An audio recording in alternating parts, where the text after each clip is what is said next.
दोस्तों, जब किसी इंसान का सपना हो भारतीय वायुसेना में जाने का और भारतीय वायुसेना में वो जाता हो, विंग कमांडर बन जाए, उसके बाद भारत पाकिस्तान की युद्ध में वो शामिल हो और भारत चीन के युद्ध में शामिल हो और अपनी तमाम सेवाएं देने के बाद जब वो रिटायर होता है फ़ौज से, तो क्या आपको लगता है कि वो आध्यात्म की तरफ जा सकता है? हाँ दोस्तों, एक ऐसा इंसान जिसने भारतीय वायुसेना में अपनी सेवाएं देने के बाद आध्यात्म को चुना। नाम है दोस्तों विंग कमांडर कपिल सिंह, जो आगे चल के पायलट बाबा के नाम से जाने गए। तो आइए दोस्तों देखते हैं पायलट बाबा, जिनकी हिंदुस्तान में भी कई आश्रम हैं और विदेशों में भी दोस्तों कई आश्रम हैं। तो ऐसे ही दोस्तों हम विज़िट करने को आज आए हुए हैं विंग कमांडर कपिल सिंह उर्फ पायलट बाबा के आश्रम में। देखते हैं दोस्तों, सुना है कि बहुत खूबसूरत इनका आश्रम है, काफ़ी यूनिक बनाया गया है। तो आइए दोस्तों चलते हैं, देखते हैं क्या वाकई में एक फ़ौजी इंसान जब आध्यात्म को अपनाता है तो क्या उसकी ज़िंदगी में तमाम परिवर्तन आते हैं और वो पूरी तरह से आध्यात्मिक हो जाता है। साथ ही साथ जब वो अपना आश्रम खोलता है तो क्या उसका आश्रम भी यूनिक हो जाता है। हम बिहार वाली शाखा में हैं और अभी इसी वक्त वहीं पे है। तो आइए दोस्तों चलते हैं सासाराम के इस पायलट बाबा मंदिर का विज़िट करते हैं, आश्रम का विज़िट करते हैं और देखते हैं कि क्या आध्यात्म किसी फ़ौजी को सही राह पे ले आया। तो दोस्तों सबसे पहले शुरुआत हमारी होती है महादेव के दर्शन से। एक विशाल मूर्ति आप देख रहे हैं किस तरह से खूबसूरत से महादेव की एक विशाल मूर्ति सबसे पहले उनकी फ्रंट दरवाजे के बगल में बिठाई गई है और दोस्तों नाम भी अंकन किया गया है और साथ ही साथ नंदी महाराज भी यहाँ पे विराजमान किए गए। तो दोस्तों देख रहे हैं एक विशाल मूर्ति, बगल में छोटी सी मूर्ति, हाथियों के साथ एक सेट है। यानी पूरा फ्रंट गेट जब आएंगे पायलट बाबा के मंदिर में तो आप देखेंगे कि पूरा फ्रंट गेट बहुत ही खूबसूरती से सजाया गया है। यानी दूर से ही पता चल जाएगा कि दोस्तों नाम सिर्फ आश्रम का है लेकिन मंदिर ही मंदिर है, क्योंकि यूनिकता बहुत है। यहाँ हर देवी देवता के लगभग हम समझते हैं कि अंदर तस्वीरें होंगी या फिर मूर्तियाँ होंगी, जैसा कि आप देख रहे हैं। तो चलिए दोस्तों सबसे पहले हम एंट्री करते हैं और आप देख रहे हैं छोटे से द्वार से एंट्री करने के बाद हम आगे बढ़ रहे हैं और बगल में आप देख लीजिए कि देश के तमाम फौजियों की यहाँ पे कुछ मूर्तियाँ लगाई गई हैं। साथ ही साथ दोस्तों महात्मा गांधी, सरदार वल्लभ भाई पटेल आदि स्वतंत्रता सेनानियों की भी यहाँ मूर्तियाँ बनाई गई हैं। और बगल में दोस्तों ये देख लीजिए, यहाँ पे हम अपने जूते और चप्पल सबसे पहले रखेंगे इन थैलों में, इन बैगों में। वैसे तो निःशुल्क है लेकिन आपको सहयोग राशि के रूप में पैसा यहाँ से लिया जाता है। आपकी मर्जी हो तो आप दे सकते हैं, नहीं मर्जी हो तो नहीं दे सकते हैं। तो दोस्तों आगे बढ़ती शुरुआत हमारी देखिए ये हो चुकी है नरसिंह अवतार से। एक खूबसूरत सी मूर्ति यहाँ पे स्थापित की गई है, बगल में कृष्ण और राधा जी हैं। तो शुरुआत यहीं से करते हैं और आप देख रहे हैं हमारी आंखें जहाँ तक जा रही हैं कि खूबसूरती ही खूबसूरती है, कलाकृतियाँ ही कलाकृतियाँ हैं। और आप ये देख लीजिए कलाकृतियों की शुरुआत हो चुकी है। मंदिर के बारे में दोस्तों हम आपको कुछ नहीं बताएंगे, आप सिर्फ देखते जाइए और समझते जाइए। इस मंदिर की खासियत ये है कि जब आपके सामने खूबसूरत खूबसूरत मूर्तियाँ आ रहेंगी, देवी देवताओं की आएंगी, तमाम महापुरुषों की आएंगी, तो आप थकेंगे नहीं, आप रुकेंगे नहीं, क्योंकि शुरुआत जब ऐसी है तो सोचिए अंत कैसा होगा। और आप देख रहे हैं कि एक द्वार बनाया गया है, मोक्ष द्वार बनाया गया है। मैं समझता हूँ कि अलग अलग द्वारों के जरिए अलग अलग चीज़ें दर्शाई जाएंगी। यहाँ भोलेनाथ देखिए हैं, बगल में गणेश जी हैं, ऐसी ऐसी प्रतिमाएँ हैं। ये माता अहिल्या जी हैं उनके शिष्यों के साथ, या फिर कोई गुरु होंगे, नामांकन नहीं किया गया दोस्तों। तो ये चीज़ें हमें सिर्फ समझनी पड़ेगी, आपको समझनी पड़ेगी कि कौन है। खूबसूरती बहुत है।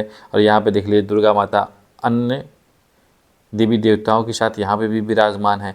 तो दोस्तों ऐसे ही बहुत सारी खूबसूरत मूर्तियाँ आपको धीरे धीरे आगे बढ़ते बढ़ते हमारे साथ मिलती रहेंगी और आप भी देखते रहिए, हम भी देखते रहेंगे। और दोस्तों एक द्वार के बाद देखिए दूसरा द्वार है।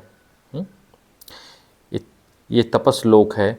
यहाँ पे से तपस्या करने के लिए बगल में उनकी समाधि भी है पायलट बाबा की। तो सबसे पहले इस गेट से एंट्री करते हैं और आप देख रहे हैं गेट के दोनों तरफ दो विशाल सिंह बनाए गए हैं और सामने महात्मा बुद्ध की एक बड़ी प्रतिमा दिखाई दे रही है।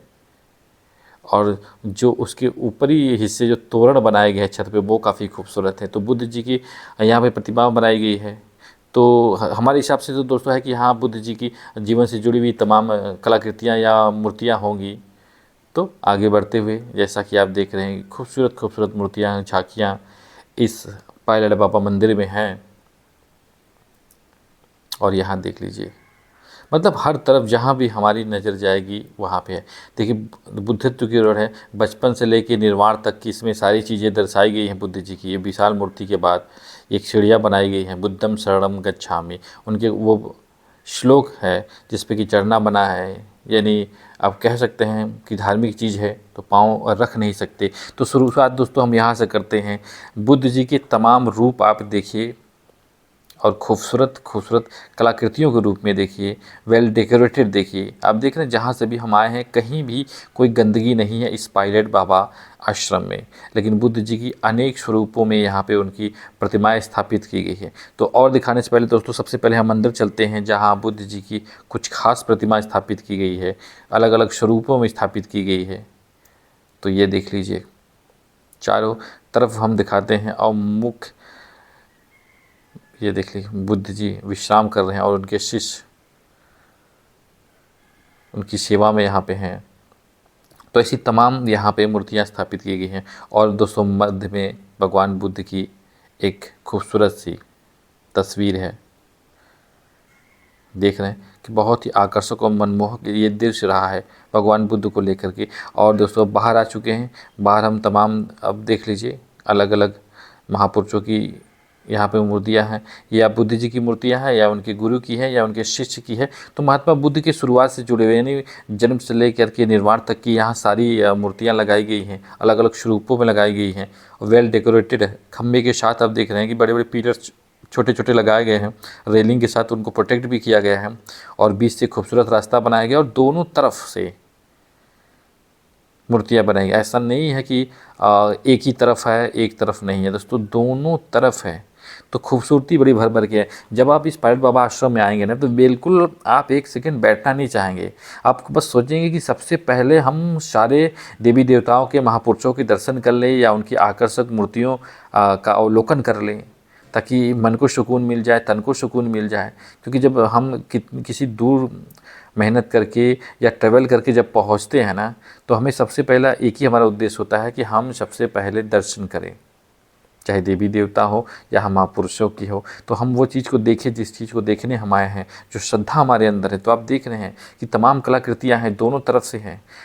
घास फूस के इसमें पेड़ भी लगाए गए हैं और पेड़ों के आकार के रूप में कुछ पिलर्स भी लगाए गए हैं जो उनकी खूबसूरती के बाद, जिसमें रात के वक्त जब बल्ब जलती हैं तो एक खूबसूरत सी टिमटिमाती रोशनी में ये पूरा महात्मा बुद्ध का जो एक सर्कल है, एक गोलाकार सर्कल में ये बनाया गया है, वो काफ़ी आकर्षक हो जाता है। तो देख रहे हैं हर खम्भे पे दोस्तों किसी न किसी बुद्ध जी से जुड़े हुए किसी न किसी सखा के या गुरु के या उनके स्वरूप को विराजमान किया गया है। छोटे छोटे देख लीजिए। तो जब आप यहाँ आएंगे पायलट बाबा मंदिर में सासाराम में तो आप अपने आप को धन्य पाएंगे, क्योंकि मंदिर हम जाते हैं तो किसी एक देवी या देवता के होते हैं, लेकिन यहाँ तो देवी और देवताओं की तस्वीरें हैं, महापुरुषों की तस्वीरें हैं और अन्य जीव जंतुओं की भी तस्वीरें उनके साथ साथ यहाँ पे स्थापित की गई हैं। तो वो देखने का जो नज़ारा है ना वो अद्भुत हो जाता है। देखिए अभी इसी सर्कल में थे, अब सर्कल के बगल हम आ चुके हैं। सर्कल के बगल में हम देखिए शुरुआत करते हैं। सबसे पहले देखिए यहाँ पे चंद्रशेखर आज़ाद जी हैं, झांसी की रानी जी हैं और तमाम, हमने कहा ना कि तमाम महापुरुषों की है यहाँ पे तस्वीरें प्रतिमाएं लगाई गई हैं। और आप क्रमशः सिर्फ देखते जाइए और ये देखिए कि जो यूनिकता है इन प्रतिमाओं में वो बहुत अद्भुत है, क्योंकि किसी तरह की उनकी पेंटिंग्स में ज़रा सा भी आप कह सकते हैं कि डलनेस नहीं आई है। वो पूरी तरह से है नहीं, इतना रख रखाव रखा गया है। अगर पेंटिंग डल होते होंगे तो उन्हें पुनः पॉलिश करके उसको चमका दिया जाता होगा। तो जो सुंदरता यहाँ पे बना हुआ है वो अलग अलग देवी देवताओं के अलग अलग स्वरूपों का, तो जो भक्ति का भाव होता है ना, जो प्रेम का भाव होता है ना, उस मंदिर में आने के बाद उमड़ जाता है। आप देख रहे हैं यहाँ पे सत्यलोक दर्शाया गया है कि किस तरह काल देवता है वो अपन तमाम विभिन्न चीज़ों को दर्शाते हैं अलग अलग समय में, कि कैसे कैसे वो हमें मृत्यु तक पहुंचा देते हैं। आगे बढ़ते हुए दोस्तों एक दूसरे दरवाजे से हम एंट्री मार रहे हैं, यहाँ भी आगे चलते हैं। आप देख रहे हैं कि शुरुआत, दरवाजे की शुरुआत से ही कलाकृतियों से हो जाती है, तस्वीरों से हो जाती है या मूर्तियों से हो जाती है, तो मन आनंदित हो जाता है ना। तो आगे बढ़ते हुए दोस्तों यहाँ पे एक देखिए छोटा सा गार्डन भी बना दिया गया है, ताकि सेल्फी लेने के लिए बच्चों के लिए है, सेल्फी पॉइंट आप कह सकते हैं। किस तरह बच्चों को बिठा करके मोर के ऊपर खूबसूरत तस्वीरें भी ली जाएंगी। तो आप यहाँ श्रद्धा भी लेके आइए, अपने मन को सुकून भी दीजिए और साथ ही साथ अपनी यादों को सहेज के कैमरों में लेके जाइए, ताकि आपको ये एहसास हो सके कि आप पायलट बाबा के मंदिर में आए थे, उनके आश्रम में आए थे और इतने यूनिक आश्रम में आए थे कि जहाँ शुरू से लेकर अंत तक आप 1 मिनट के लिए न थकेंगे और ना ही विचलित होंगे। तो देखिए दोस्तों, अभी तक हम चले आ रहे हैं, कितने मिनट हो चुके हैं, लेकिन अभी तक हमारा मन एकदम से हटा नहीं, क्योंकि हमें पता है कि कुछ न कुछ आगे हमें नया मिल ही जाएगा। यहाँ पे देखिए भगवान शंकर गणेश जी के साथ विराजमान हैं। तो अलग अलग स्थानों पे, यहीं पे दोस्तों गुजरात के सोमनाथ जी का जो 12 ज्योतिर्लिंग है वो भी स्थापित है। हम उसको भी दिखाएंगे दोस्तों। अंदर तो जाने की परमिशन नहीं है, लेकिन हम बाहर से ही आपके दर्शन करा देंगे। साथ ही साथ दोस्तों ये देखिए समाधि स्थल है, जहाँ पायलट बाबा ने समाधि ली थी। तो ये दोस्तों पायलट बाबा का समाधि स्थल है, वो सामने है पायलट बाबा, और बगल में एक विदेशी कन्या हैं जिन्होंने भी अध्यात्म को स्वीकार किया था। तो ये पायलट बाबा की दोस्तों तस्वीर है, आप देख लीजिए, और ये उनकी समाधि स्थल है। तो काफ़ी खूबसूरत और दुर्लभ दृश्य था पायलट बाबा का। साथ ही साथ दोस्तों हमने कहा था ना कि सोमनाथ जी का मंदिर भी है, लेकिन दोस्तों अंदर से परमिशन नहीं है रिकॉर्डिंग का, लेकिन बहुत ही खूबसूरत है। जब इस मंदिर के अंदर आप जाएंगे तो अपने आप को बहुत ही गौरवान्वित महसूस करेंगे, क्योंकि पिलरों पे पूरी तरह से बनाया गया है। कहा जाता है कि जो गुजरात के सोमनाथ है सेम उसी के आकार के यहाँ बनाया गया है, और यहीं पे विराजमान है महादेव। तो दोस्तों आगे बढ़ते हुए हम चल रहे हैं, और यहाँ देखिए किस तरह से हाथियों का 2 सेट बनाया गया है। जैसे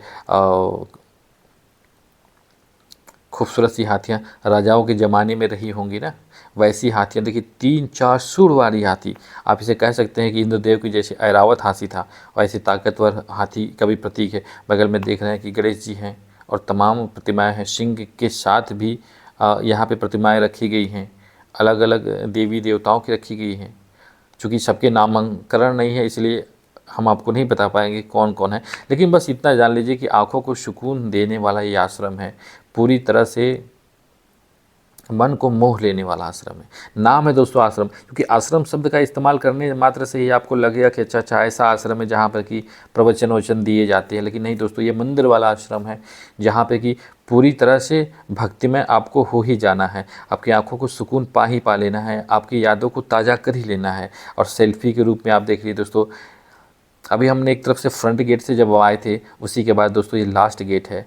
लास्ट गेट भी कितना खूबसूरत है, यानी एक तरफ से आइए और एक तरफ से वापस जाइए। तो दोस्तों आते वक्त भी आपकी आंखों को सुकून मिलेगा और जाते वक्त भी आपकी आंखों को सुकून मिलेगा। ऐसा नहीं है कि जब आप निकलेंगे तो कुछ गलत वे में निकलेंगे। तो दोस्तों पायलट बाबा के इस वीडियो में आज इतना ही। मिलते हैं नेक्स्ट वीडियो में ऐसे ही किसी यूनिक टॉपिक के साथ। तब तक के लिए हमें आज्ञा दीजिए। नमस्कार।